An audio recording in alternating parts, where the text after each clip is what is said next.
los siguientes minutos vamos a conversar sobre avances en el tratamiento del VIH-Sida con el doctor Eduardo Matos. Él es médico infectólogo, consultor de la Estrategia Nacional de VIH-Sida del Ministerio de Salud de nuestro país. Él ha tenido la gentileza de venirse a conversar con nosotros para contarnos, ilustrarnos con respecto a cómo estamos los peruanos, cómo está nuestro país en cuanto a lo que se refiere carga de enfermedad por infección del virus de inmunodeficiencia humana. Eduardo, muy buenos días. ¿Qué tal? Gracias por venir a ayudarnos en este segmento del programa para que nos cuentes cómo estamos en el mundo en general, cuánto ha cambiado el rostro del VIH, pero también para conocer cómo es que el virus de inmunodeficiencia de alguna manera ingresa a nuestro organismo y logra bloquear nuestras defensas. ¿Por qué ha sido tan difícil, por ejemplo, desarrollar una vacuna para empezar a vacunar a los grupos de riesgo en general? Si desarrollando una vacuna pudiéramos realmente prevenir la enfermedad, porque esa es otra cosa. Hay vacunas que funcionan muy bien, pero que no necesariamente son una suerte de herramienta para usarla en todo el mundo, ¿no? Sí. En realidad, en VIH ya se ha avanzado bastante. Ya estamos 36 años con la epidemia. 36 años con la epidemia, ¿no? Desde que se presentó el primer brote, ¿no? Sí, porque pues se supone que lo tenemos desde un tiempo antes todavía. Así es. Y se calcula que hay aproximadamente 32 o 33 millones de personas en el mundo con VIH, ¿no?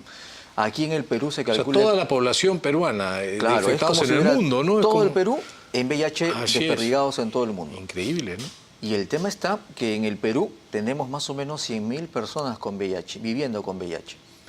El tema está en que 1 de cada 4 no conoce. No, eso te iba a decir, ¿cierto? Es que la cuarta parte no sabe que tienen... Así es, no saben. Y el tema está en que ellos, los que no saben, pueden seguir transmitiendo la enfermedad. Y cuando llegan a los hospitales, a los establecimientos de salud, ya están con un nivel avanzado de enfermedad. Ahora, ¿cómo ingresa el VIH? Hay varias formas. Aquí en el Perú la principal causa es la transmisión sexual. El 97-98% son por transmisión sexual. El resto puede ser transmisión vertical, o sea, de la mamá al hijito durante el embarazo, generalmente en el parto.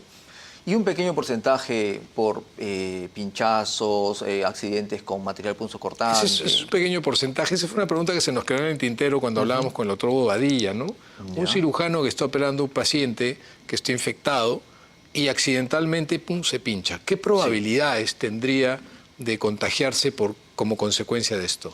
0.3%. 0.3%. Sí, claro. Uno podría decir, bueno, pero es muy poquito, 0.3%. Claro, 0.3% es... El tema es que tampoco es cero. Claro, tampoco es cero. ¿Cómo no? Claro. Y es por eso que las personas que se accidentan, los trabajadores, enfermeras, técnicos de enfermería, laboratoristas que se pinchan, tienen que tomar profilaxis, se llama.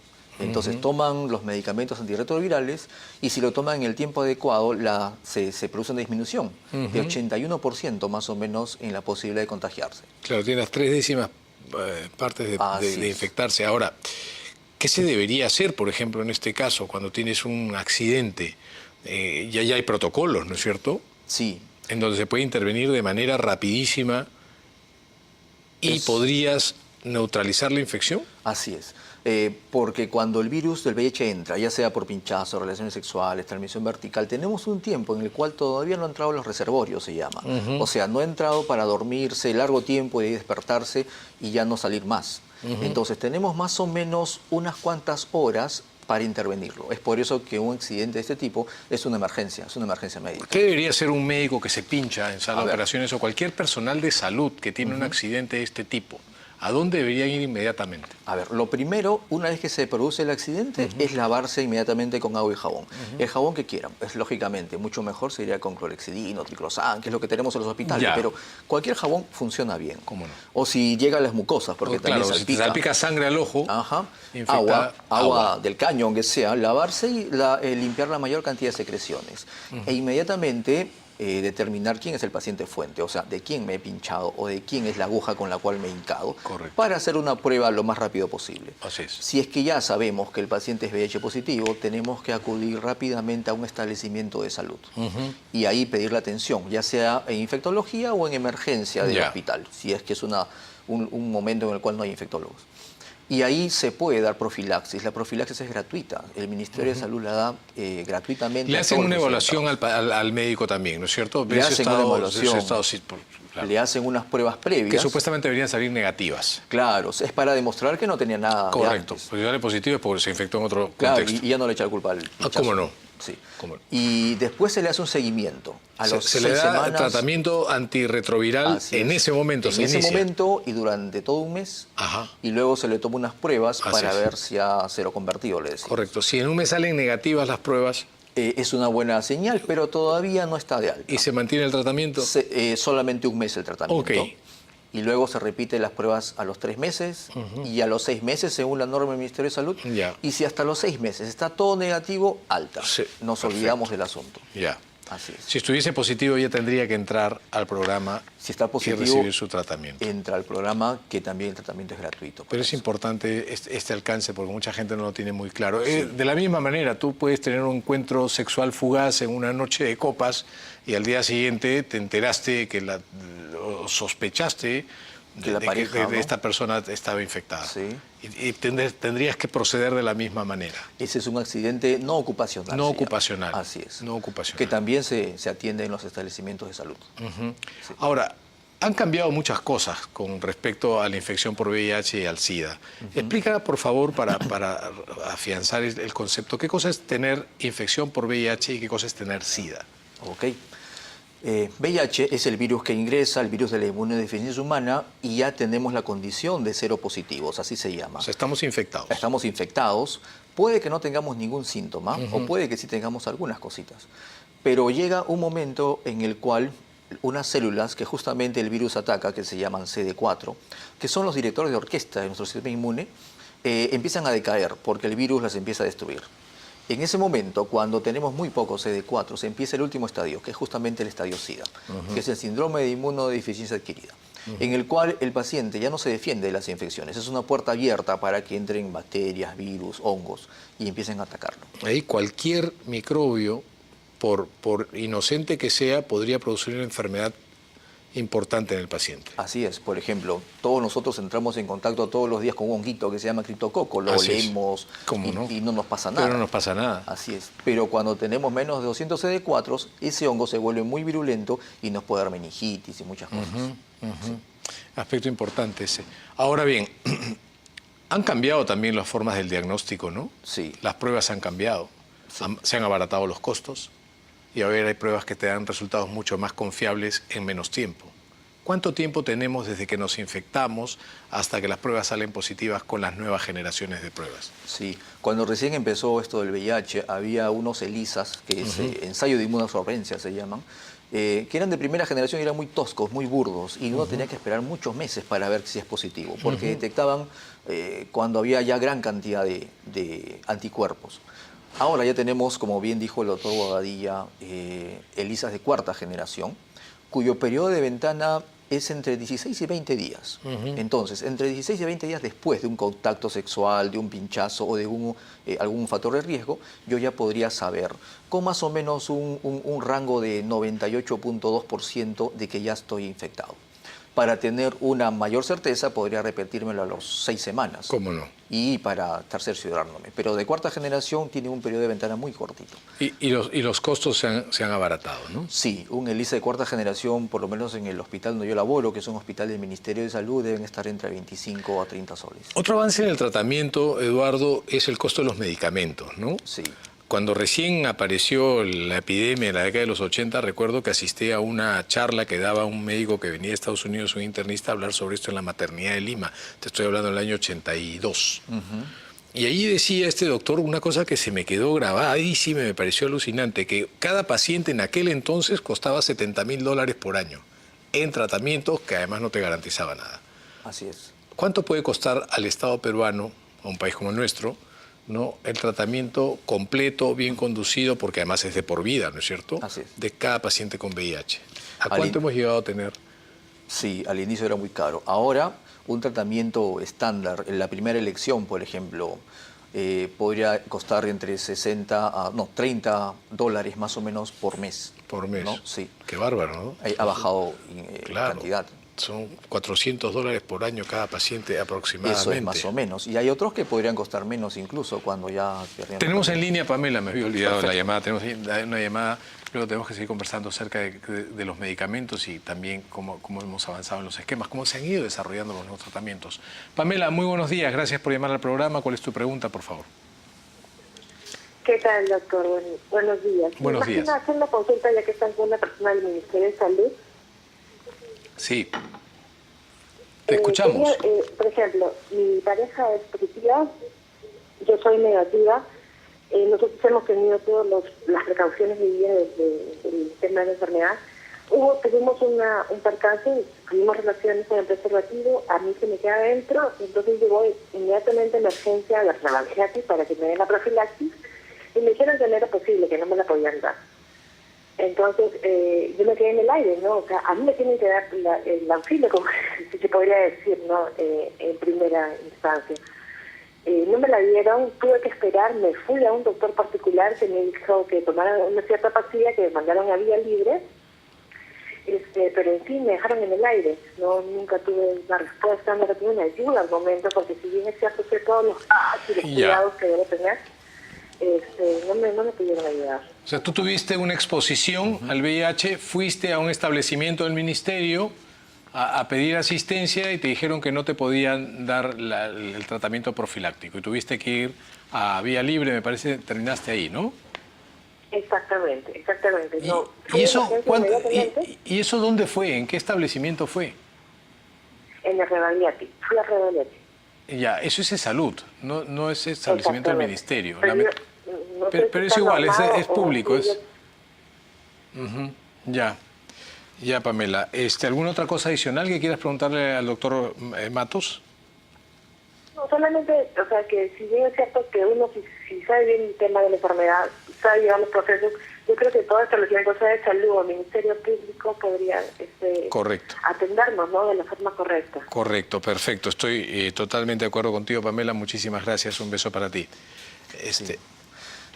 Hay una norma, salió el 2014, en el cual estipula que toda persona que ha tenido contacto de riesgo con una persona seropositiva, en este caso cero discordante, ¿no? como nuestra oyente, es posible darle tratamiento gratuito, ¿no? Sí. Eso es. Entonces, desgraciadamente en algunos lugares probablemente por desconocimiento no lo van a hacer o no lo pueden hacer, pero es el derecho y hay que exigirlo. ¿Cómo no? Claro que sí. Ahora, el abastecimiento de los hospitales, independientemente que sean del Ministerio o de la Seguridad Social, también a veces es un factor que juega en contra de los buenos resultados para los pacientes, como en este caso, ¿no? Sí. Afortunadamente, voy a decir algo que pueda parecer duro, pero no quiero que se me juzgue mal por ese motivo. Afortunadamente hay instituciones como Vía Libre que se cargan el bulto, ¿no? Sí. Y le alivian al Estado a veces esa falencia, ¿no? El Estado peruano reparte los medicamentos tanto para establecimientos de salud como para las ONGs como Vía Libre, Inmensa, Impacta. Tenemos que irnos a una pausa, Eduardo. Vamos a regresar para seguir conversando acerca del tratamiento, la evolución, cómo se han ido desarrollando nuevos medicamentos y cuál es el futuro del VIH, pero tenemos que irnos a una pausa. Vamos a una pausa. No sin antes decirles que con Movistar Play disfrutas de miles de series, películas, además de todo el contenido exclusivo desde donde quieras. ¿Qué esperas? Regístrate en www.movistarplay.com.pe y dale play a lo que quieres ver. Ahora sí, a una pausa y volvemos.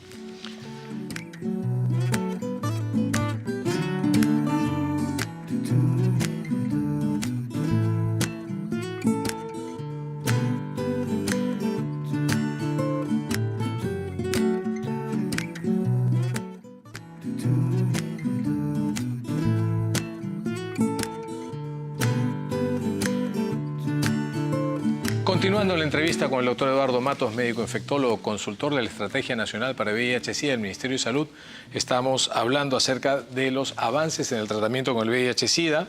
Vamos a conocer de boca de nuestro invitado qué cosa es aquello en lo que ha cambiado el tratamiento, además de los costos, que son muchísimo más baratos que hace 35, 36 años, la efectividad y los esquemas también han demostrado ser mucho mejores para los pacientes con VIH-Sida y cuáles son los resultados del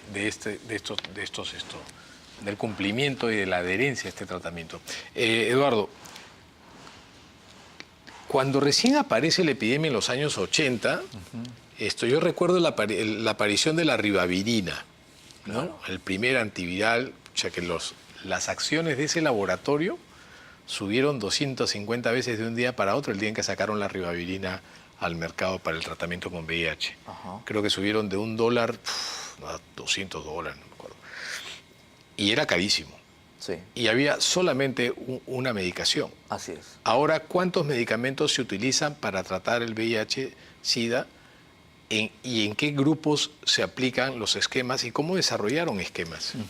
Sí, como bien dices, al inicio de la epidemia solamente había un medicamento. Yo me acuerdo que era estudiante todavía Sí. y hubo un congreso de La infecciones aquí en Lima. sidobudina. Sidobudina. Y yo me acuerdo que en el centro del salón había una vitrina y había un blister de sidobudina y todo el mundo se acercaba a la luna y decía, oh, ¿no? Sí. Porque ahí estaba. Y era monoterapia, o sea, una sola Claro. medicamento. Después se demostró que así no era efectivo. Pero en la primera etapa, cuando recién empezamos a usar antirretrovirales, sabíamos que no eran fáciles de tomar, que eran muchos de ellos tóxicos y que se tenía que tomar mucho volumen, 7, 8 Sí, pastillas. pues. Pero era la dicotomía, o tomabas o te morías, porque... Y horrible. Así es. Te morías de ¿no? una manera horrible. La agonía era muy larga. Horrible. Entonces los pacientes tuvieron que aceptar tratamientos de ese tipo, no había otra cosa para darles. Luego, cuando ya se supo que el Targa era efectivo, empezaron a llegar felizmente nuevos medicamentos, ¿verdad? Que ya eran mejor metabólicamente, ya no podían a uno, ya no le cambiaban el rostro, la fisonomía, ya no aumentaban mucho el colesterol y el azúcar, que eran los que producían, pero que también eran muchos medicamentos. Ahora, hoy por hoy, ya tenemos medicamentos coformulados, se llama, o sea, son 3 en 1, 2 en 1.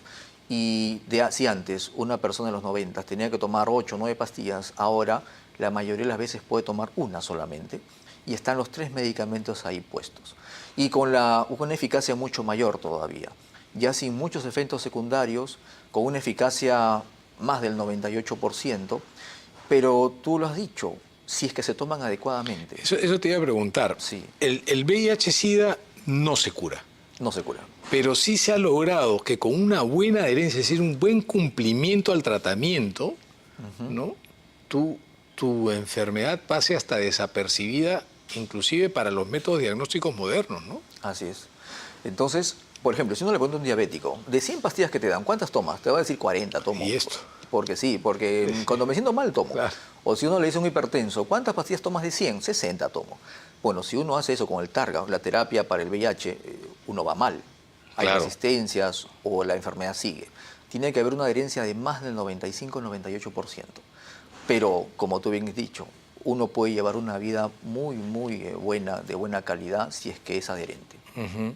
¿En cuánto tiempo? Porque de lo que se trata con el tratamiento, corrígeme si me equivoco, es no solamente hacer que los virus se vayan muriendo, sino también que no se multipliquen más, ¿no? Así Vayan es. disminuyendo su capacidad de reproducción al punto tal de que haya tan poquita carga viral, ¿no? Que ya no tenga la capacidad de bloquear a estos linfocitos, estas células que Así nos es. defienden.